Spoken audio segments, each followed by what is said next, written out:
Bienvenidos a Ecos de lo Macabro, el lugar donde las historias cobran vida en la oscuridad.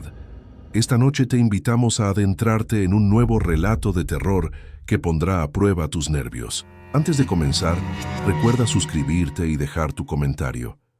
Más del 80% de quienes escuchan estos relatos aún no están suscritos. Te pedimos de favor que lo hagas. Recuerda que es completamente gratis y nos ayudas enormemente a seguir trayendo más historias. Sin más que decir, apaga la luz, sube el volumen y comencemos. Hola, soy alguien que ha escuchado muchas historias a lo largo de los años. He visto cómo el odio y la envidia de la gente pueden destruir familias enteras. A veces, las palabras que decimos sin pensar tienen más poder del que imaginamos. Lo que voy a contarles ahora es algo que sucedió hace algunos años en un pueblo pequeño, cerca de Tlaxcala, México. No es un cuento inventado, es algo que realmente pasó y que todavía se recuerda con miedo en ese lugar. Ana era una muchacha de apenas 20 años cuando conoció a Ramón. Él era un hombre trabajador, de esos que se levantan antes del amanecer para ir al campo. Se enamoraron rápido, como pasa en los pueblos chicos donde todos se conocen desde niños. A los pocos meses ya estaban casados y al año nació su primera hija. Una niña pequeña, delicada, de ojos grandes y oscuros como la noche. Pero Ana no estaba preparada para ser madre. Era muy joven, todavía quería salir con sus amigas, ir a las fiestas del pueblo, platicar en las esquinas hasta tarde. La bebé lloraba mucho, casi todas las noches, y Ana se sentía cansada, frustrada. Ramón trabajaba todo el día y regresaba agotado, así que la mayor parte del tiempo Ana estaba sola con la niña. En el pueblo había una anciana que vivía cerca de su casa. Doña Petra, le decían. Era una mujer de piel arrugada y ojos grises que parecían ver más allá de lo normal. Un día, mientras Ana barría la entrada de su casa con la niña dormida adentro, Doña Petra se acercó despacio, apoyándose en su bastón. «Niña», le dijo con voz seria, «no descuides a tu hija. En este pueblo rondan cosas que no se ven a simple vista. Las tlahuelpuchis andan buscando. De día parecen mujeres normales, pero de noche se transforman. Se llevan a los niños que están solos, a los que no tienen protección».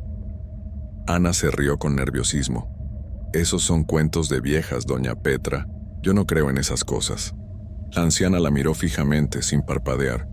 «No tienes que creer, pero cuando las veas ya será tarde. Cuida a tu niña, no la dejes sola, nunca». Ana asintió solo por educación, pero por dentro pensaba que la anciana estaba loca. Cuando doña Petra se alejó, Ana entró a su casa y siguió con sus cosas. La bebé seguía durmiendo en la cuna de madera que Ramón había hecho con sus propias manos. Pasaron las semanas y Ana seguía igual. Cuando la niña lloraba mucho, la dejaba sola en la habitación y salía a la calle a platicar con las vecinas. A veces se iba hasta la tienda del pueblo, dejando la puerta entreabierta, pensando que nada malo podía pasar en tan poco tiempo. Ramón empezó a darse cuenta. Varias veces llegó a casa y encontró a la niña llorando sola, con el pañal sucio y la cara roja de tanto llorar. Le llamaba la atención a Ana, pero ella siempre tenía excusas. Que estaba cansada, que necesitaba un momento para respirar, que la niña nunca dejaba de llorar. Una noche, cuando ya había oscurecido, Ana estaba sola en casa con la bebé. Ramón había ido a ayudar a un vecino con la cosecha y llegaría tarde. La niña estaba en su cuna, llorando como siempre, y Ana se sentía desesperada. Decidió salir al patio a tomar aire fresco, dejando a la bebé adentro. Afuera la noche estaba extrañamente silenciosa. No se escuchaban los grillos ni los perros del vecindario. De pronto, una de las gallinas que tenían en el corral comenzó a alborotarse. Era una gallina negra, la más vieja de todas. Empezó a cacarear de una forma extraña, dando vueltas y vueltas alrededor del patio como si estuviera enloquecida. Ana sintió un escalofrío. El cacareo de la gallina era diferente. Casi sonaba como una risa. La bebé adentro lloraba más fuerte, como si algo la estuviera asustando. Ana entró corriendo y tomó a la niña en brazos, pero no dejaba de llorar. La meció durante horas hasta que finalmente se quedó dormida. Cuando Ramón llegó esa noche, Ana le contó lo de la gallina. Él revisó el corral, pero todo parecía normal. La gallina negra estaba tranquila, como si nada hubiera pasado. «Seguro se asustó con algo», le dijo Ramón.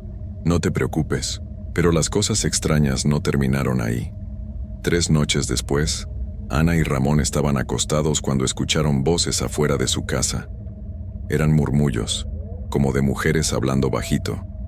No podían entender qué decían, pero las voces sonaban cerca, muy cerca de la puerta. Ramón se levantó con cuidado y tomó el machete que guardaba debajo de la cama. Se acercó a la ventana y miró hacia afuera, pero no vio a nadie. Las voces seguían ahí, susurrando cosas incomprensibles. Abrió la puerta de golpe, listo para enfrentar a quien estuviera molestando. Pero la calle estaba vacía, completamente vacía. Las voces se detuvieron en ese mismo instante. Ana estaba temblando. «¿Quién era?», le preguntó. «No había nadie», respondió Ramón, confundido. «Absolutamente nadie». Esa noche ninguno de los dos pudo dormir bien. La bebé tampoco dejó de llorar hasta el amanecer. Los días siguientes fueron tensos. Ana empezó a sentirse observada todo el tiempo. Cuando caminaba por el pueblo, tenía la sensación de que alguien la seguía, pero al voltear no había nadie. Las mujeres del pueblo la miraban de forma extraña, algunas con lástima, otras con una sonrisa que no le gustaba. Una tarde, Ana estaba tan cansada que dejó a la bebé llorando en la cuna y salió a sentarse en la entrada de su casa. Necesitaba un momento de paz, solo un momento. La niña no dejaba de llorar adentro, pero Ana ya no tenía fuerzas. Ramón llegó del campo más temprano ese día. Escuchó el llanto desde afuera y entró rápidamente. Encontró a su hija sola, llorando con desesperación, la cara completamente roja y empapada en lágrimas. Salió furioso a buscar a Ana. «¿Dónde estabas?», le gritó. «¿Cómo puedes dejar a tu hija así?». Ana explotó. Todo lo que había guardado durante meses salió de golpe. «Estoy harta. No quería tener una hija. Yo quería seguir con mi vida. Todo sería más fácil si ella no estuviera aquí». Las palabras quedaron flotando en el aire como un veneno.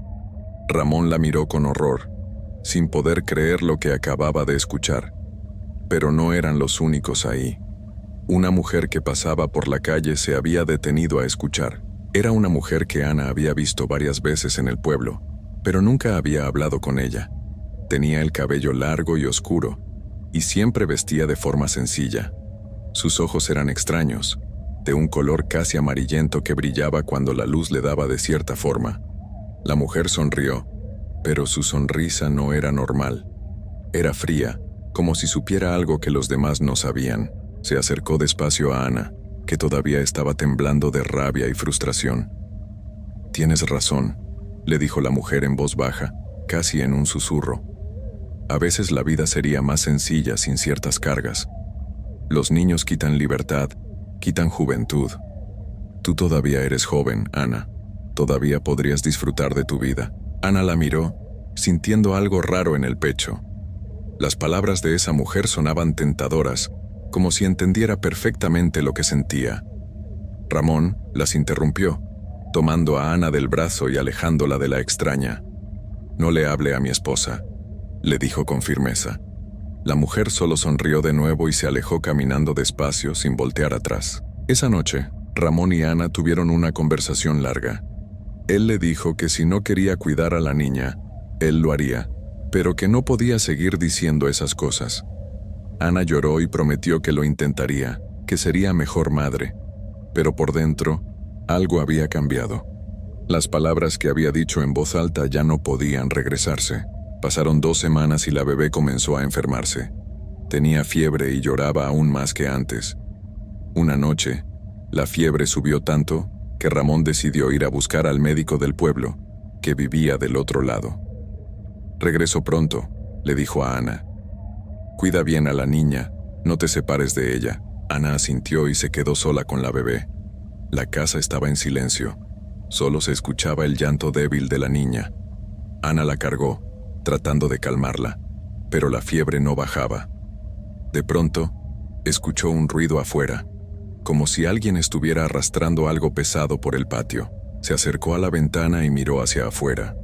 Ahí, parado en medio del patio, había un hombre. Estaba completamente inmóvil, mirando hacia la casa. Ana sintió que el corazón se le detenía. El hombre no se movía para nada, ni siquiera parecía respirar. Solo estaba ahí, parado, observando. Ana corrió a cerrar la puerta con llave y apagó la luz de la sala. Se quedó quieta, abrazando a su bebé, tratando de no hacer ruido. Entonces comenzaron los golpes. No eran golpes normales en la puerta. Eran golpes fuertes, violentos, que hacían temblar toda la casa. Como si alguien quisiera tirar la puerta abajo. La bebé comenzó a llorar con más fuerza, asustada por el ruido. Ana la apretó contra su pecho, llorando también, rezando para que Ramón regresara pronto. Los golpes continuaron durante varios minutos, que parecieron horas, y de repente, todo se detuvo. Silencio absoluto. Ana no se atrevió a moverse hasta que escuchó la voz de Ramón afuera. Él había regresado con el médico. Cuando abrió la puerta, estaba pálida, temblando. Le contó lo que había pasado, pero cuando salieron a revisar, no había nadie. Ninguna huella, ninguna señal de que alguien hubiera estado ahí. El médico revisó a la bebé y le dio unas hierbas para bajar la fiebre. «Cuídenla bien», les dijo antes de irse. «Y no la dejen sola». Las siguientes semanas fueron una pesadilla. Ana comenzó a tener sueños terribles. Soñaba que la bebé desaparecía, que alguien se la llevaba volando. Se despertaba gritando, empapada en sudor. Ramón empezaba a preocuparse. Pensaba que Ana estaba perdiendo la razón. Una madrugada, Ana se despertó con la sensación de que algo no estaba bien. Se levantó despacio y caminó hacia la cuna. Estaba vacía. Las cobijas estaban ahí, pero la bebé no. Ana sintió que el mundo se detenía. Corrió hacia la puerta y la encontró entreabierta, cuando ella estaba segura de haberla cerrado con llave. Salió descalza al patio. El frío de la noche le cortaba la piel. Y entonces la vio. Era la misma mujer que le había hablado semanas atrás, la de los ojos amarillentos. Estaba en medio del patio, de espaldas a Ana, inclinada sobre algo. Cuando Ana se acercó más, vio con horror que la mujer tenía a su bebé. La estaba tocando de una forma extraña, como si estuviera alimentándose de ella. Ana gritó con todas sus fuerzas. La mujer volteó y sus ojos ya no eran humanos. Brillaban en la oscuridad como los de un animal. Su boca estaba manchada de rojo. Y entonces, sin previo aviso, la mujer se elevó en el aire, llevándose a la bebé con ella. Sus brazos se convirtieron en algo parecido a alas. Su cuerpo se transformó en una sombra oscura que voló hacia el cerro. Ramón salió corriendo al escuchar los gritos de Ana. Ella estaba en el patio de rodillas, señalando hacia el cerro. Se llevó a nuestra hija, gritaba entre sollozos. Ramón no sabía qué pensar.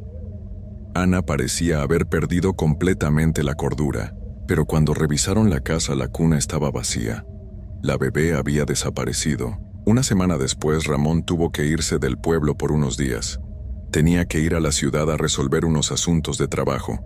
No quería dejar a Ana sola, pero no había otra opción. Le pidió a una vecina que la vigilara. Ana sabía que algo malo iba a pasar. Lo sentía en los huesos.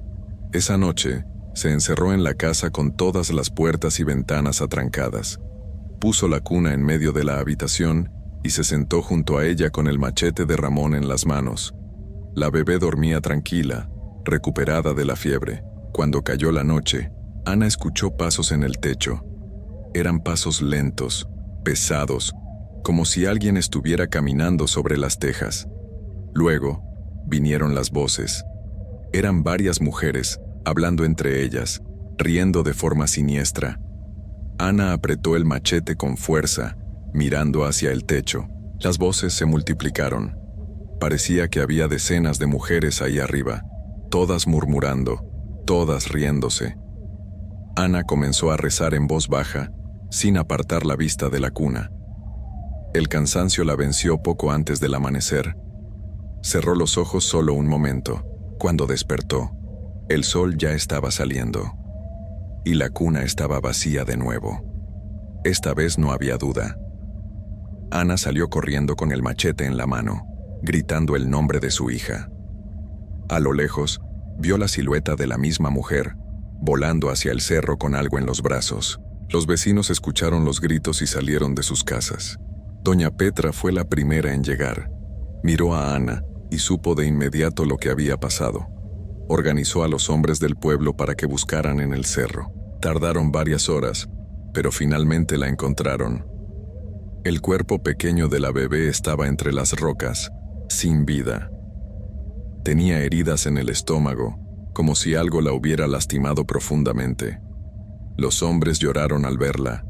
Era una imagen que nunca podrían olvidar. Cuando revisaron la ropita de la niña, encontraron algo que les heló la sangre. Entre los pliegues de la tela había un pedazo de papel, escrito con una letra antigua y temblorosa. El mensaje decía simplemente: «Solo tomamos lo que ella nos dio». Ramón regresó al día siguiente y encontró su casa vacía. Ana había desaparecido. Algunos dicen que enloqueció de culpa y se fue caminando hacia el monte para nunca volver. Otros aseguran que las tlahuelpuchis también se la llevaron a ella, como castigo por haber deseado que su hija no existiera. Hasta el día de hoy, en ese pueblo nadie habla mucho del tema, pero cuando nace un bebé las madres lo cuidan con más atención que nunca. Y cuando ven a una mujer desconocida rondando cerca de las casas donde hay niños pequeños, cierran las puertas y las ventanas, y no las abren hasta que amanece, porque ahí aprendieron que las palabras tienen poder, que el odio y el rechazo pueden abrir puertas que nunca debieron abrirse, y que hay cosas en este mundo que están esperando, siempre esperando, a que alguien les dé permiso para entrar. Me llamo Mariana, y lo que voy a contarles es algo que jamás pensé que me pasaría a mí. Siempre creí que esas cosas de brujerías y maleficios eran puras mentiras, cosas que la gente inventaba para justificar sus problemas. Pero ahora sé que me equivoqué. Ahora sé que el odio y la envidia de la gente pueden destruir una familia completa, pueden arruinar años de felicidad en cuestión de semanas. Y lo peor de todo es que uno nunca sabe de dónde viene ese mal. Nunca sabes quién te está deseando lo peor mientras te sonríe en la calle. Todo comenzó hace 2 años, cuando mi esposo Miguel y yo llevábamos casi 10 años de casados. Éramos felices, o eso creía yo. Teníamos nuestros problemas como cualquier pareja, claro, pero nada grave. Miguel era un hombre trabajador, cariñoso, siempre pendiente de mí y de nuestros hijos.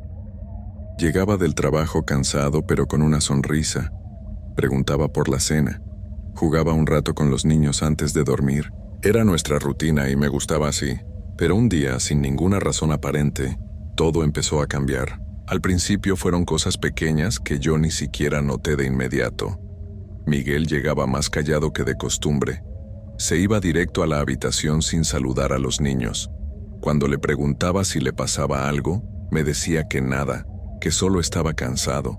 Yo le creía porque el trabajo en la construcción es pesado, y pensé que tal vez tenía más presión de lo normal.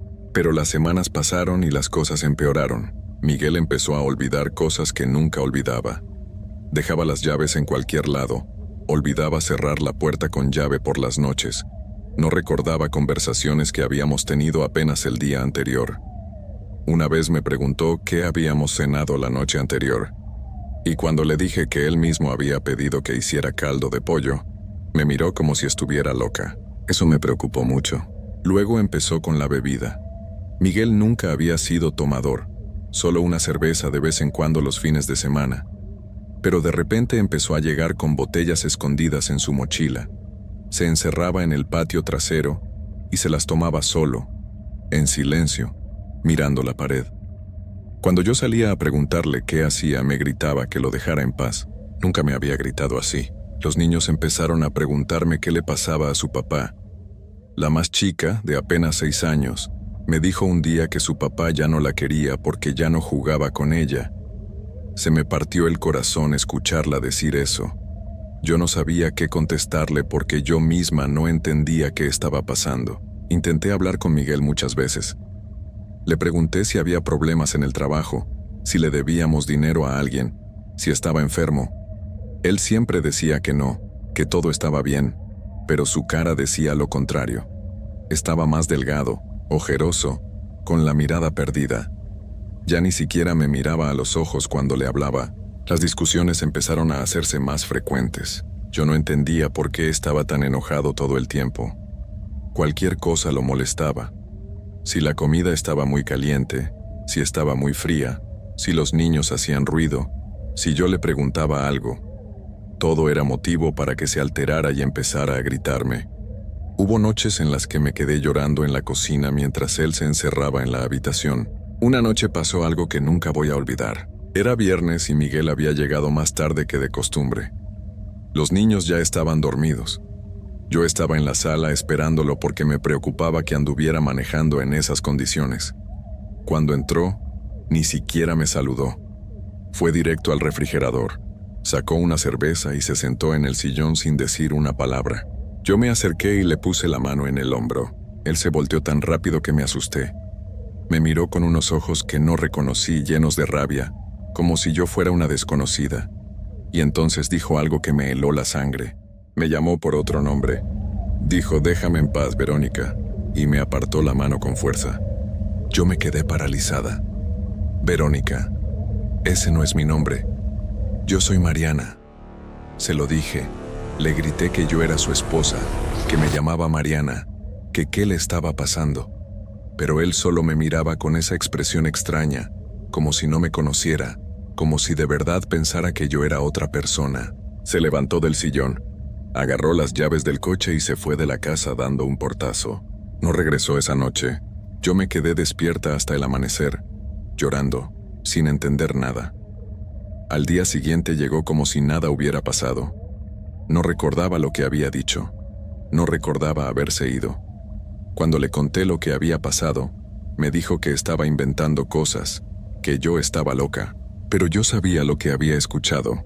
Los días siguientes fueron horribles. Miguel casi no dormía en la casa. Llegaba tarde y se iba temprano. Cuando estaba ahí, era como si no estuviera. Se la pasaba sentado en el patio, mirando hacia el terreno baldío que había detrás de nuestra casa. A veces lo veía hablar solo, moviendo los labios sin hacer ruido. Yo empecé a tener miedo. Miedo de que estuviera enfermo de algo grave, miedo de que me dejara, miedo por mis hijos. No sabía a quién pedirle ayuda. Mi mamá vivía lejos y no quería preocuparla. Mis amigas me decían que era normal, que los hombres a veces pasan por crisis, que se le pasaría. Pero yo sentía que esto era diferente, que algo malo estaba pasando. Una tarde de domingo, mientras tendía la ropa en el patio, escuché gritos de unos niños que jugaban en el terreno baldío de atrás. Al principio no les hice caso, pero luego escuché que uno de ellos decía algo sobre una muñeca. Me acerqué a la cerca de malla que dividía nuestro patio del terreno y vi a 3 niños del barrio que estaban alrededor de algo en el suelo. Les grité que qué estaban viendo. El mayor, un niño como de 10 años, me gritó de vuelta que habían encontrado una muñeca bien rara enterrada entre las piedras. Dijo que estaba envuelta en algo que parecía ropa interior de mujer y que tenía listones rojos amarrados por todos lados. Algo dentro de mí se estremeció cuando escuché eso. Les dije a los niños que no la tocaran, que se fueran a jugar a otro lado. Ellos se fueron corriendo y riéndose. Yo me quedé ahí parada, mirando hacia el terreno, sintiendo un escalofrío que me recorrió toda la espalda. Esperé a que se hiciera de noche. Cuando Miguel se fue a dormir, tomé una linterna y salí al patio. Brinqué la cerca con mucho cuidado, aunque me temblaban las piernas. El terreno baldío estaba lleno de basura, hierbas altas y piedras. Caminé despacio, alumbrando con la linterna hasta que encontré el lugar donde habían estado los niños. Y ahí estaba, una muñeca de trapo vieja y sucia, del tamaño de una mano. Estaba envuelta en lo que parecía ser ropa interior de mujer, una prenda color rosa que ya estaba manchada de tierra. Tenía listones rojos amarrados alrededor del cuerpo, del cuello, de los brazos y las piernas, como si la hubieran atado con fuerza. La cara de la muñeca estaba pintada con algo negro. Tenía cruces dibujadas en los ojos. Me agaché para verla mejor y sentí náuseas. Había algo más. Entre los listones rojos había mechones de cabello. cabello oscuro. Acerqué más la linterna y el corazón casi se me sale del pecho. Era cabello de Miguel. Yo conocía ese cabello. Lo había peinado miles de veces. Lo había acariciado, lo había visto en la almohada junto a mí durante 10 años. No había duda. Era de él. Me tapé la boca para no gritar. Con las manos temblando, envolví la muñeca en una bolsa de plástico que llevaba en el bolsillo y regresé corriendo a la casa. No podía dejar de temblar. Escondí la bolsa debajo del fregadero de la cocina y me senté en el piso, tratando de respirar, tratando de pensar. Alguien había hecho esto. Alguien había tomado cabello de mi esposo. Lo había puesto en esa muñeca horrible y la había enterrado detrás de mi casa. Alguien nos quería hacer daño. Alguien quería destruir mi familia. A la mañana siguiente, en cuanto Miguel se fue, corrí a casa de doña Lucía, mi vecina de la esquina. Doña Lucía era una señora mayor que conocía a todo el mundo en el barrio. Le conté lo que había encontrado. Le mostré la muñeca. Ella se puso pálida cuando la vio. Me dijo que eso era un trabajo de brujería, de esos que se hacen para separar parejas, para volver loco a alguien, para romper familias. Me explicó que alguien había conseguido algo personal de Miguel, probablemente cabello de su almohada o de su peine, y lo habían usado para hacer ese muñeco. Los listones rojos eran para amarrar, para atar su voluntad. La ropa interior era para confundirlo, para que pensara en otra mujer. Todo tenía sentido horrible. Por eso Miguel me había llamado por otro nombre. Por eso estaba tan cambiado, tan perdido, tan enojado. No era él. Era ese trabajo maldito que alguien le había hecho. Doña Lucía me dijo que conocía a una señora que podía ayudarme. Una curandera que vivía en un pueblo cercano, como a 1 hora de camino. Me dio la dirección y me dijo que fuera lo más pronto posible, que entre más tiempo pasara, peor se pondría Miguel. Esa misma tarde dejé a los niños con mi hermana y manejé hasta ese pueblo. La casa de la curandera era pequeña, pintada de blanco con muchas plantas en el jardín. Toqué la puerta y salió una mujer de unos 60 años, bajita, con el cabello recogido en un chongo. Me hizo pasar sin preguntar nada, como si ya supiera por qué estaba ahí. Le mostré la muñeca. Ella la tomó con cuidado, la miró por todos lados, cerró los ojos y se quedó callada por un momento largo. Luego me miró y asintió con la cabeza. Me confirmó que era un trabajo muy fuerte, hecho con mala intención, hecho para destruir. Me dijo que alguien quería que Miguel me dejara, que se fuera de la casa, que nos separáramos, que ese alguien le tenía mucha envidia a nuestra familia, a nuestra felicidad.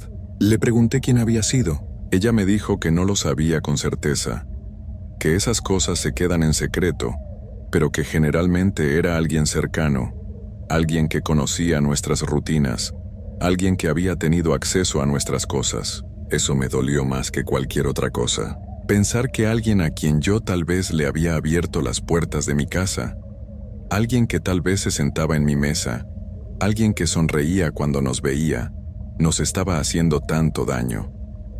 La curandera me dijo que no perdiera tiempo tratando de descubrir quién era, que lo importante era deshacer el trabajo antes de que fuera demasiado tarde. Me explicó que teníamos que quemar la muñeca en un ritual especial. Salimos al patio de atrás de su casa. Ahí había un círculo hecho con sal y en el centro un brasero de barro. La curandera prendió carbones y empezó a rezar en voz baja, palabras que yo no entendía. Luego me pidió la muñeca y la puso sobre los carbones. La muñeca empezó a quemarse despacio, y entonces pasó algo que nunca voy a olvidar. Cuando las llamas tocaron los listones rojos, escuché un sonido horrible, como un chillido agudo que venía de la muñeca. La curandera siguió rezando más fuerte, echando hierbas al fuego. El humo que salía era negro y olía a algo podrido, a algo enfermo. Yo empecé a llorar sin poder parar. La curandera me tomó de la mano y me dijo que rezara, que pidiera protección para mi familia, que pidiera que ese mal se regresara a quien lo había enviado. Yo recé con todo mi corazón, recé como nunca había rezado en mi vida. La muñeca se consumió completamente hasta quedar solo cenizas. La curandera recogió las cenizas, las envolvió en un papel y me dijo que las tirara en un río o en el mar, lejos de mi casa, para que el mal se fuera con el agua. Me dio también unas hierbas para limpiar la casa, para quemar en las esquinas, para protegernos. Hice todo exactamente como me dijo. Al día siguiente Miguel amaneció diferente. No completamente bien, pero diferente. Me saludó cuando despertó, algo que no había hecho en semanas. Desayunó con nosotros. Jugó un rato con los niños antes de irse al trabajo. Fueron cambios pequeños, pero yo los noté. Con el paso de los días, Miguel fue mejorando poco a poco. Dejó de beber, empezó a dormir mejor. Ya no se veía tan cansado ni tan perdido. Volvió a ser el hombre que yo conocía, el hombre del que me enamoré. Las discusiones se acabaron. Volvió a ser cariñoso conmigo y con los niños. Pasaron 2 meses hasta que estuvo completamente bien. Una noche, cuando estábamos acostados, le pregunté si recordaba algo de esos meses horribles. Me dijo que todo estaba borroso, como si hubiera estado viviendo en una niebla. Recordaba haberse sentido muy enojado todo el tiempo, pero sin saber por qué. Recordaba haber pensado cosas horribles de mí que ahora le daban vergüenza. Le conté todo. Lo de la muñeca, lo del trabajo, lo de la curandera. Él se quedó callado mucho tiempo. Luego me abrazó y me pidió perdón por haberme hecho sufrir tanto, aunque él no tuviera la culpa. Me dijo que nunca sabríamos quién nos había hecho eso, pero que lo importante era que estábamos juntos otra vez. Tiene razón. Nunca descubrimos quién fue. A veces me quedo pensando, viendo a las vecinas, a las conocidas, preguntándome cuál de ellas pudo haber sido. Pero ya no importa. Lo que importa es que mi familia está bien, que Miguel está bien, que estamos juntos. Aunque a veces, cuando estoy sola en la casa, siento un escalofrío. Me pregunto si esa persona sigue ahí afuera, si nos sigue viendo, si sigue sintiendo esa envidia que casi destruye todo lo que yo amaba. Me pregunto si volverá a intentarlo. Por eso ahora rezo todas las noches. Pongo las hierbas que me dio la curandera en las esquinas de la casa. No dejo que nadie extraño entre a mi hogar. Cuido a mi familia con todo lo que tengo, porque aprendí algo en todo esto. Aprendí que el mal existe, que la envidia y el odio de la gente pueden hacer cosas terribles, que hay personas capaces de destruir la felicidad ajena solo por despecho, solo por rencor, solo porque no soportan ver a otros felices. Y eso es lo más aterrador de todo, que el verdadero peligro no viene de fantasmas ni de espíritus. Viene de las personas de carne y hueso que caminan entre nosotros, que nos saludan en la calle, que fingen ser nuestros amigos. Viene de aquellos que sonríen mientras clavan el puñal por la espalda,